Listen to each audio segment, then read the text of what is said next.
I'm Charles Williams with NABVETS, National Association for Black Veterans. And I'm Alma Woolley. I'm the commander of NABVETS, Chapter 125. The reason we're here today is Yes. because we're celebrating something we call the Week of Valor. Yes. And during this Week of Valor, we are inviting folks to come out we have some refreshments and we'll talk to people. It's kind of a meet and greet situation. It's all free.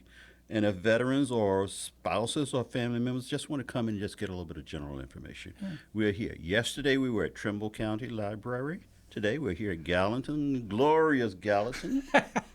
Tomorrow we will be at Carroll County, then Owen County, and then we'll reframe back to our normal meeting place in In Henry County. In Henry County. Oh, that's great. So tell us a little bit about your organization.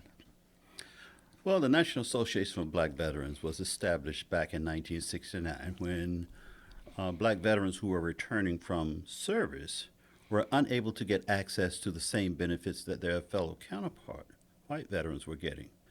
And so this organization was put together to help those veterans. And the biggest thing about the National Association for Black Veterans is our veteran service officers' benefits and help that we give with veterans.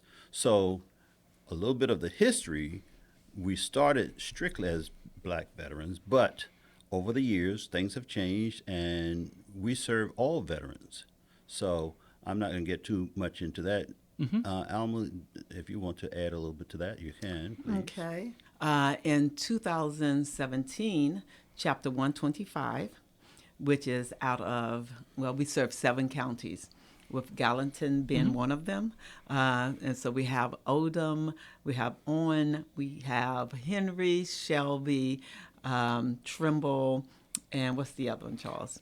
Did we get Carrollton. Carroll. Yeah. Yeah. And so we cover those 7 counties. We have right now we have 4 VSOs, and our VSOs, the Veteran Service Officers, are all vetted by the VA. Okay. To the point where they are not only VSOs for NABVETS, but they are national VSOs. So we have access. For example, a veteran will come in, we'll ask them what their story is, why they want to see us.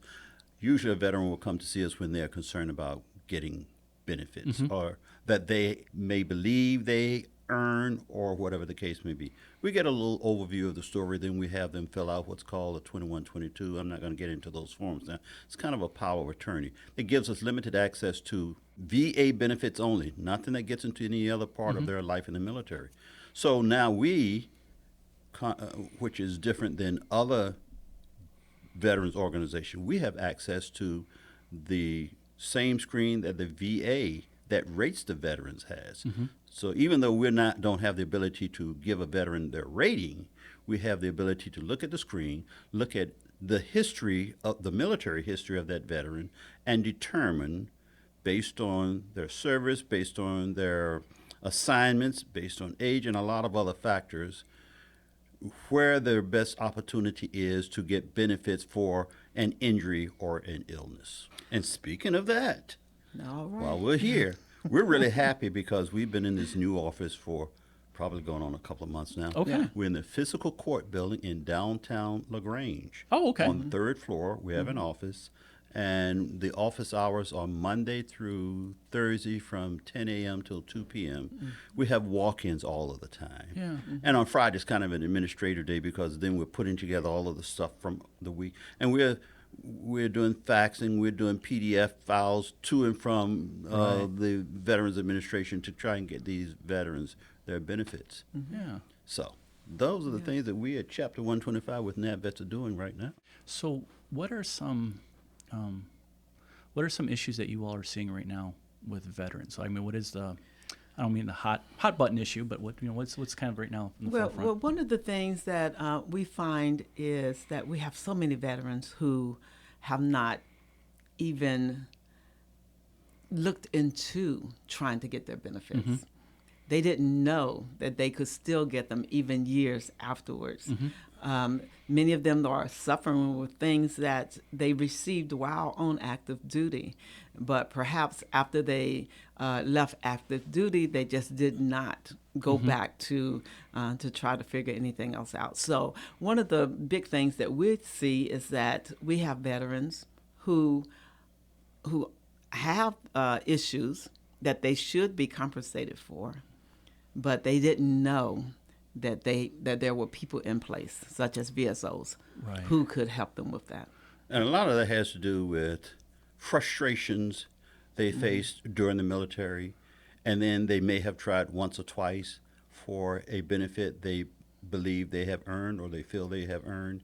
And when they hit that gauntlet of paperwork, which is what we as VSOs try to sort out for Right. them, they hit that gauntlet of paperwork. And remember, there's a specific language that has to be spoken.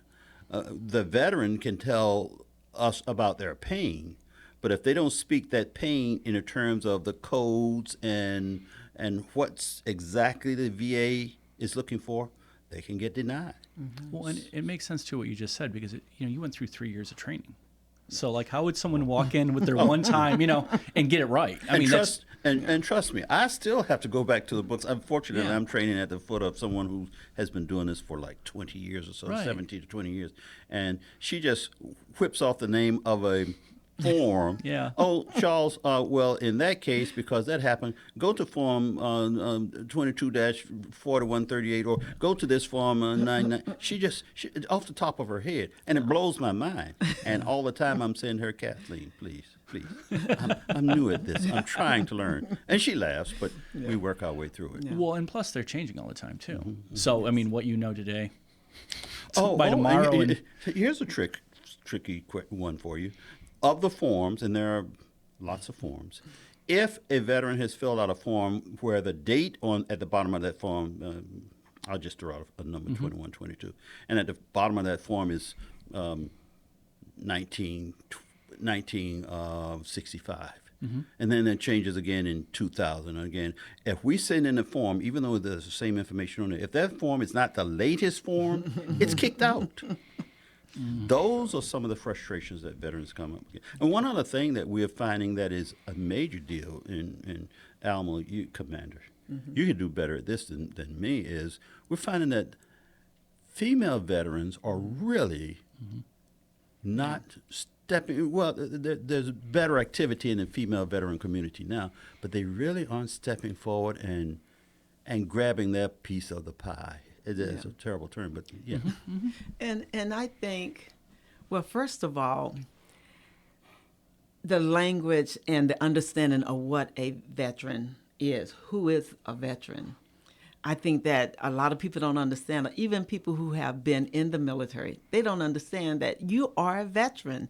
Even if you did not go overseas, even if you were not mobilized, even if you were not deployed, if you wore that uniform and you stayed for 90 to 180 days, you are a veteran. And if there are any benefits or anything that happened to you during that time that were related to the military, you can still get those same benefits that everyone else received. And so sometimes people, even though they've been in the military, they say, well, I didn't do anything. Right. You were there. You volunteered. You were available. Even though maybe no conflicts, anything happened during the time that you served, you are still a veteran. We see that when we have we do an annual Veterans Day, and the veterans will be in here, and you'll hear that I wasn't in action. And it's like, Right. you were Still, you were yeah, it's yeah. You don't control where they send you. That's right. But you did sign up to be sent somewhere. That's right. That's right. No, Yeah. I definitely understand what you're going through, because I was in the Air Force, and it's kind of that same thing. Afterwards, you get out, and I think some of it you're just kind of done with it for a little while. Yeah, It doesn't mean that I had a great that's, experience, but I mean, after I left, it was funny the other day, because I was still have all my old uniforms, and I'm like, what? I can't get rid of them. No. But I don't know what I would do with them, They right? mean Like, much, yeah. and I had the old the blue coat that you could wear over your BDUs, right? So and I'm like, where would I ever wear it? And I still have my rank on it, so I still got the epaulets, and I'm just like, and all I could do was fold it up and put it in a box. That's as far as I was like, because I was like, I could start wearing this. I'm like, what kind of dork is gonna wear his, But I was like, it's a nice jacket, It is. And so and I was happy I still fit in it, I was just like, hey, this still. You're better than me. I pull out my when I got out of the Army, I weighed maybe 155. Okay. and I saw an old fatigue jacket. This was Yeah. before camouflage. Yeah. Okay. Okay. I got out. Okay, let me date myself. 1973, I got Okay. out of Yeah. the Army. Yeah. And it was solid OD green. Okay. Army. Yeah. And I looked at that jacket the other day. I said, "Man, these were the jackets that the kids were Flower Power and all that Yeah. stuff. Oh yeah. Those kinds of. Oh, those I had one grams. of those. Grams. Yeah. Those olive. And I tried that thing on, and it kind of cinched me up a little bit. I have put on a pound or two since. But it's then. just so funny because I looked at, I was just like, and then like, who would I even give it to? Because they've changed. You know, Right. the Air Force doesn't do it like that anymore either. So what did you do? Oh, I was in the Army, an officer. I Yeah. retired a lieutenant colonel. Oh, nice. Yeah, and so, and I just want to encourage all of the female veterans, please, if you serve time in the military, and you know, whether you were mobilized or deployed, or whether you spent all of your time somewhere here in the United States, even if you were in the reserves or the National Guards. Let me just say, with the National Guards, we can help somewhat, but you know, because your records are a little different, but we can answer a few questions for you. We just want to encourage you to seek out your benefits. And just to know that NABVETS Chapter 125, we are here, and we are in your county. We are in Gallatin. We're in Trimble. We're in Orange. We just want you to know we're here. If you need help or questions about your benefits, please look us up. We'll be more than happy to help.